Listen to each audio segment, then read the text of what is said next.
Hello there everybody, Smithers here to bring you an educational video on something that I'm desperately trying to stop. Yes, I have seen this way too much on stream recently. I just want to put an end to it. Hopefully we'll get as many people to view this as possible, especially SLs primarily. Here we have SMDM, A network as the midpoint, Brecourt battery as the top left fourth point for the allies. The Axis are on the full attack. Everybody's moving on in. We got armor up there, raspberries up to the northeast, all trying to get the fourth point. Okay. A network has a little bit of a defensive crew, maybe 3 or 4 raspberries nearby to help out. Item squad is over to the right, love squad to the left for the allies. Now these squad leads have an amazing opportunity to change the entire course of the matchup, at least temporarily. What I do not want to see squad leads do is move forward towards middle point without ever getting up a red zone garrison in any of these spots. If you are a squad lead in this situation, you want to prioritize getting some type of deep red zone garrison in case you get wiped while you're trying to attack a network. What's the point of attacking with just an outpost? If your outpost gets wiped, then you gotta respawn back here nor Brecourt. No garrison if you don't have a garrison back there. So please, when you're attacking like this, try to prioritize putting down a garrison in the red zone. Please, please, please, please, please, please, please, please, please, please, please, please. Do not just solo attack with your outpost towards the enemy point. 90% of the time, the enemy is going to be able to respond in force with all of their spawn points around, and they'll be able to wipe you out within a few minutes. Prioritize getting the garrison up, a deep red zone garrison. Then as you get closer, as you navigate your way towards the enemy point, try to find some sweet spot in the middle for another garrison.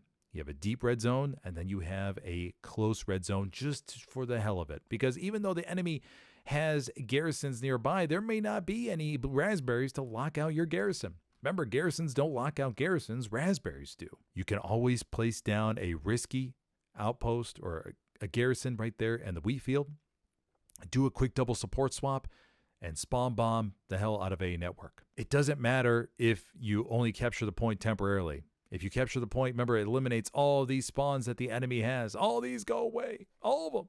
Squad leads will be forced to reset everything. If you're going to be in that position and you get garrisons up, you call in the SLs first, spawn bomb as much as possible into the point to maximize the chances that you actually capture it. Just to reiterate, get a deep red zone garrison up first, then migrate westward with your outpost, or in this case, westward, whatever map you're on, and then focus on planning your next close red zone garrison. Backup red zone garrison, then you have your attacking red zone garrison. That way, if you get an opportunity to go all in, your team can commit to it. With just an outpost, it's just you out there, buddy. You're not going to be able to do much with just you. Try to give your team the best opportunity with additional red zone garrison so more people can spawn on in. Don't just attack with an outpost. Now, let's watch a clip where this was done properly. Now, here we have a squad lead, Bubeleicht, here from Omen, who is in the backline north of SMDM.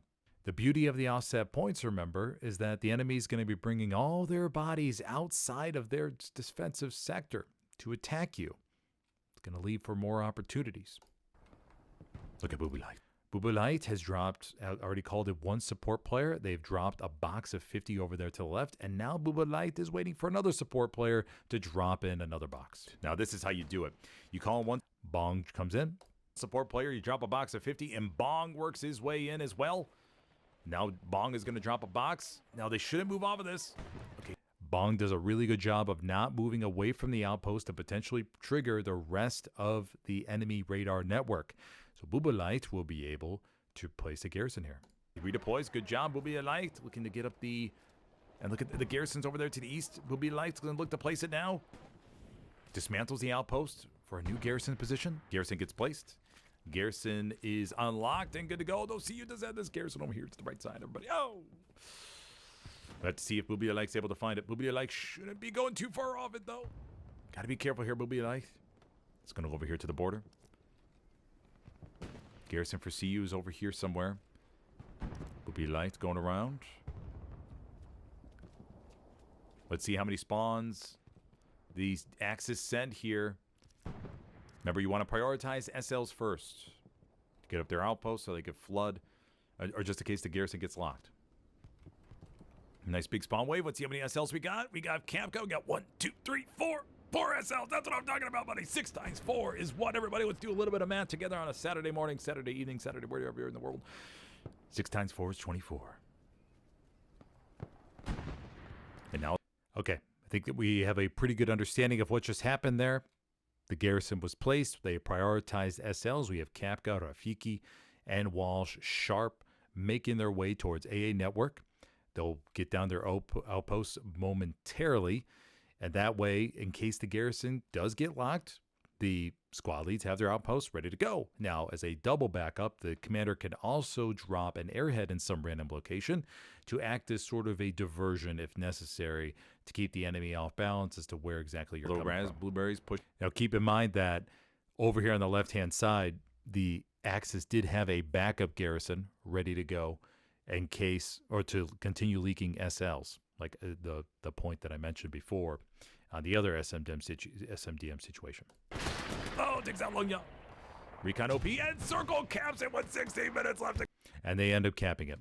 But keep those main things in mind, is that the squad lead came in, did a double support swap up there on the border, prioritized squad leads, and they immediately fanned out and rushed towards a network. Now, another thing you want to keep in mind, though, is to maybe call in 2 or 3 AT players with rockets and have them patrol around the border up here just north of the in the red zone and look for enemy garrisons. So go to Gardens, go over here to the wheat field like the Omen squad lead did, but immediately go up north and don't just head all down south, because you got to look for enemy spawn points. Now, the squad lead from Omen may have already known about those spawn points, so that's okay. But in any situation, just make sure to send bodies up to the top here or wherever it may be on your map to look for the enemy spawns. Okay? Alrighty, hopefully that is educational out there. Hopefully we can see some more of this on stream, because this gives you really big opportunities to win the game. And I mean, if your team is just getting outgunned and they're getting squished, sometimes you need some things like this. It just happens. And why not give your team the best opportunity for a nice little flipper rooski? Even if you lose the game, it allows your team to have a little bit of hope and makes the game just a little bit more exciting, besides just getting boxed in on SMDM and then eventually losing it, go over here to Hill 6 and so on and so forth. Okay, just a little tip for you all. Let me know if you have any questions in the comments, and I'll see what educational video I'll be doing next. All right, buddies. Thank you for watching.